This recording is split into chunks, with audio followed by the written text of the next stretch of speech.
Hindi biro ang magpatayo ng bahay at ayaw nating masayang ang ating pera at panahon sa mga maling desisyon dito. Ano-ano nga ba ang ating dapat iwasang gawin sa ating house design at construction? Isa na namang video for your learnings.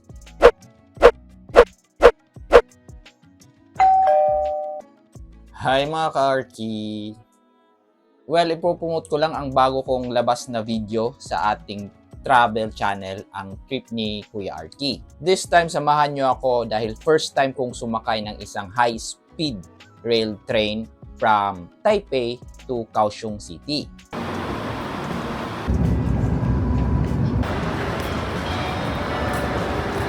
I-explore natin ang ilan sa mga attraction dito sa Kaohsiung, Taiwan.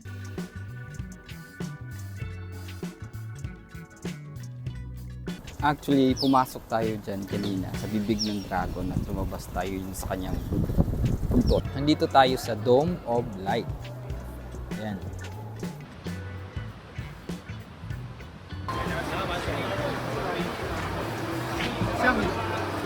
At sa hindi pa nakakapanood, meron tayong video all about beginner-friendly day tour itinerary sa Taipei City, Taiwan. At meron din sa Northern Taiwan naman. So pagkatapos nyong manood dito sa ating Kuya Architect na channel, well, pakibisita ang ating trip ni Kuya Arky at pakisupport ang ating bagong labas na video. At syempre, kung hindi pa, please do subscribe. Links on the comments and description below. Thank you in advance mga ka-Arky. So, okay, subscribe nyo na ang ating bagong travel channel. So, sa video natin ngayon ay ating pag-uusapan ang ilan sa mga common mistake as project owners sa pagpaplano man at sa construction phase ng ating project. So, kung ready ka na, tara, let's go! House planning and construction mistakes. Anyway, meron na pala tayong nagawang video all about specific na mga mistakes din. Well, dito medyo random yung ating mga construction mistake na nabanggit. Pero check nyo na lang para itong part 1 sa video ito. Actually, to date, ito yung may pinakamaraming views na video dito sa ating channel. So again, panoorin nyo na lang pagkatapos nito. Check nyo na lang yung description sa baba for the link sa video na ito. So, unang mistake ng mga owners, not disclosing future expansion or extension plans. O ang hindi pagsasabi ng mga owner na meron pala silang planong dagdagan or extend. Example, yung palapag ng kanilang ipapatayong bahay ngayon. So, marami sa atin ang pumipiling magpatayo muna ng one story or yung bungalow type na bahay. Siguro dahil na rin sa budget constraint, kaya one story muna kasi mas mura. Pero meron talagang ibang clients na hindi sinasabi na kalaunan pala ay lalagyan nila ito ng second floor, yung kanilang bungalow, para maging two-story. Which is somewhat mali. Kasi dapat in the planning stage pa lang ng pag-design natin ng sabihin nating bungalow na house, may idea na yung designer nyo, yung architect nyo, na may plano kayong magdagdag ng isa pang palapag dito in the future. Well, personally, nagkaroon ako ng isang project kung saan una pa lang sinabi na ng client ko na yung kanilang bungalow house na ipapadesign should be ready para mag-extend into a two-story house in the future. Kasi gusto nila yung mga anak nila ay tumira sa taas ng existing na bahay. Maliliit pa actually yung mga anak nila ngayon. Kaya in the near future, gusto nila na extend yung kanilang bungalow into a two-story house. Now, with this information, ay nag-decide kami with the client na instead of a typical pitch roof ang gamitin sa kanilang bungalow, ay gagawin namin itong concrete na roof deck.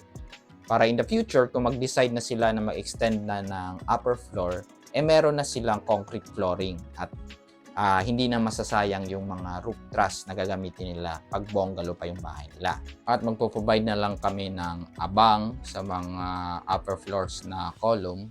Ito yung magsisilbing parang ledge ng ating roof deck para in times na magpapa-extend na, ready na yung column natin sa taas. for the beams and the walls of that upper floor. Bakit nga ba mahalaga na in planning stage pa lang, alam mo na ang gusto mong gawing extension in the future? One, and very important, is for structural stability ng itatayo yung bahay. Delikado kasi ng basta-basta lang magdadagdag ng additional na story or flooring o mismo isang buong palapag, especially kung concrete slab yung gagamitin mo as the floor sa extension na palapag. Dahil nga hindi naman naka-design yung ating mga foundation, yung ating mga columns at beams sa ground floor para tumanggap dun sa additional na floor natin sa itaas, ay maaring hindi ito maging ganun katibay. Remember, ang yung initial na bahay ay nakadesign lamang for single story na structure, hindi multiple story. Delikado ito, especially kung lumindol. Well, kung may plano ka talagang magpa-extend in the future, siguraduhin mo na ang existing mong itatayong bahay ready para sa extension na yon. So, as the owners ng itatayong bahay, better talaga na sabihin mo na ang iyong plano early pa sa stage ng planning sa pagtatayo o pagdidesign ng iyong bahay. Isa pa sa dapat i-consider kung magpapa-extend ng bahay in the future is yung layout ng existing na itatayong bahay. Well, with my client, yung plano nga nila na gawing second floor, yung kanilang ipapagawang bungalow in the future, ay diniscuss na namin na dapat meron tayong area for the future staircase or yung hagdanan. Saan ba dapat ilagay? Ganon. So, we decide na sa isang space sa kwarto ang magiging future na extension kung maglalagay sila doon ng hagdan in the near future. So, again, pag hindi nila sinabi yung plano nilang magpa-extend in the future, well, mahirapan tayong gumawa ng isang plano na ma-accommodate sa darating na panahon yung hagdan nila for the second floor. Kasi nga, hindi ito kasali sa plano. Again, kung may plano kayong extension, sabihan nyo na si architect para early stage pa lang ng planning, masolusyonan na niya yung inyong request at hindi na kayo ma-hassle in the future. Next mistake, ang multiple person of approval. Ito yung hindi mo malaman kung sinong susundin. Now, isa sa nagpapa-delay ng mga project, hindi magkasundo yung mga clients kung sinong masusunod sa kanila about sa layout, sa mga materyales at mga finishings. Well, ako, personally nafe-feel ko na may clash of preference among the clients, especially yung mag-asawa or yung couple. I would really ask kung sino ang final approving person para sa project na yon. Pinapaintindi ko sa kanila na dapat iisang tao lang ang mag-approve ng mga plano para mabilis. Well, hindi naman ibig sabihin na walang say yung partner o yung ibang member ng family na gagamit sa bahay. Ang akin lang, with my guidance, dapat pagkasunduan muna ng mga parties involved sa project na yon, especially yung mga clients natin, no, ay mag-compromise na sa kanilang mga gusto before nila ipasa yung final request nila para sa bahay na yon. Ibig sabihin, ang approval ng isang tao ay yun na yung pinagkasunduan nilang lahat. Kasi mahirap naman for us architects na may iba't ibang gusto yung mga client namin. Especially kung conflict yung kanilang mga preference. Kasi minsan gusto ito ni Mrs., ito yung gusto ni Mr., ayaw nito ni Mrs., ayaw nito ni Mr. Nakakalito kung sinong susundin namin. At lalo lang mas madidelay yung pagdi-design at pag-construct ng bahay. And eventually, maraming nauuwi ito sa away, which I don't wanna be involved sa awan yung mag-asawa or ng pamilya. Kaya as much as possible, pag-usapan nyo muna yung kanyang gusto, mag-compromise, magtanong, at dapat iisa lang ang mag-approve ng mga decision na iyon. Huwag kayong mag-away, mag-usap-usap kayo. Siyempre, as an architect, as much as possible ay accommodate ko yung request nyo. Again, wag lang kayong mag-away. Next mistake, ang random changes in the construction phase. Ito yung mga random or mga pagbabagong gustong ipagawa ni owner sa construction phase nang hindi kinukonsulta si architect or yung mga engineer na nag-design ng structure na yon. Siguro merong mga taong nakialam kahit hindi naman sila involved directly sa planning ng structure na yon. It's either kapamilya, kakilala, or kaibigan na may nakitang masasabi nilang mali sa kanilang paningin or meron silang idea na sa kanilang isip-isip ay mai-improve yung structure ng bahay at sinabi nila ito sa owners at si owner naman ay ginawa ito without informing or consulting si architect at sila engineer.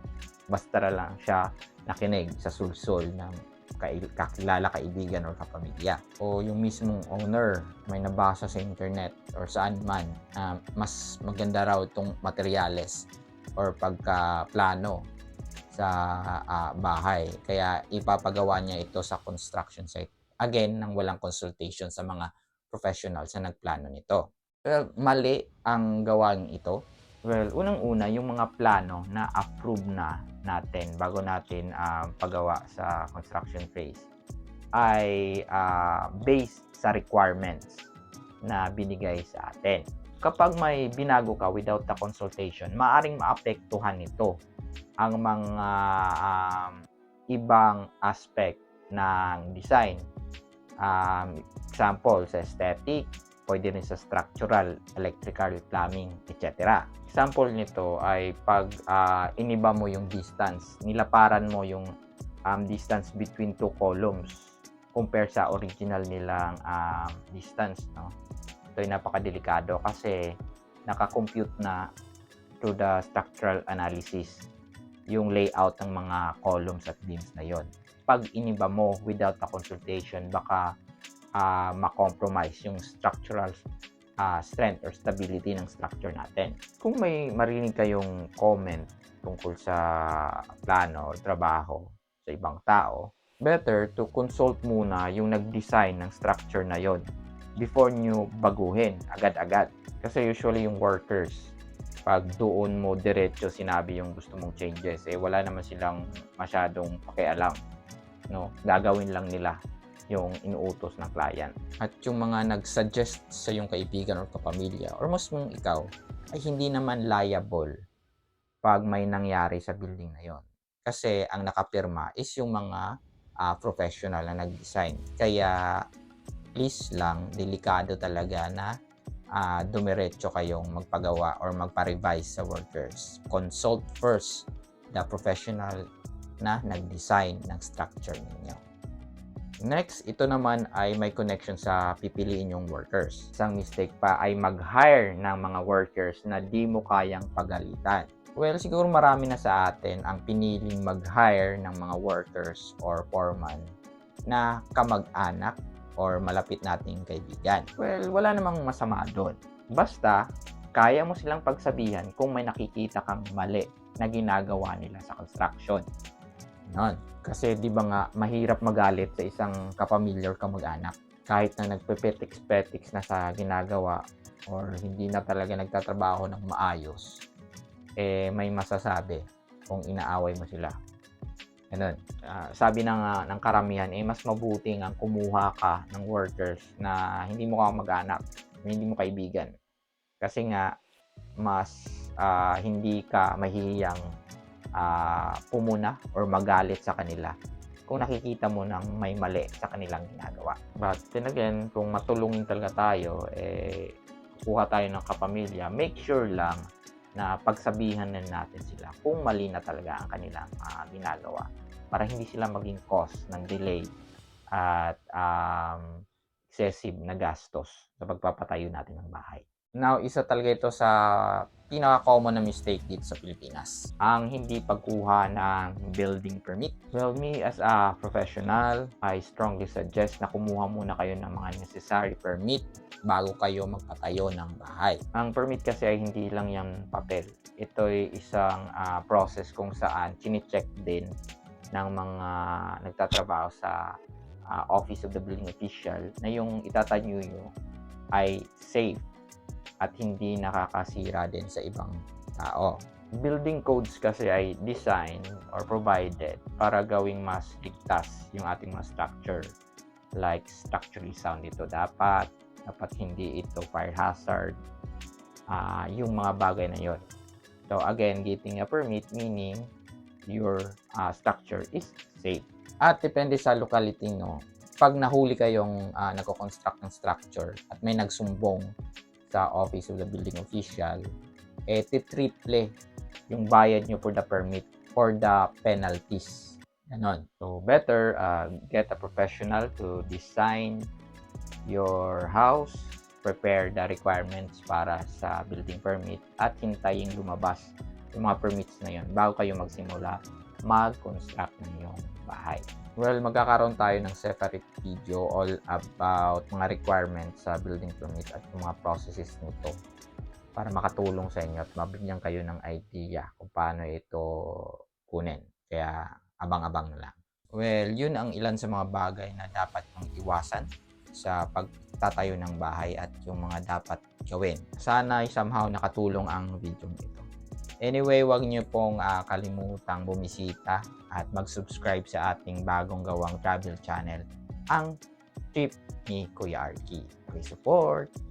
Anyway, again, meron na tayong ginawang video all about construction mistakes na pwede nyong panoorin after this. Muli, ito yung Kuya Architect. Salamat sa panonood at see you sa ating next video. Bye!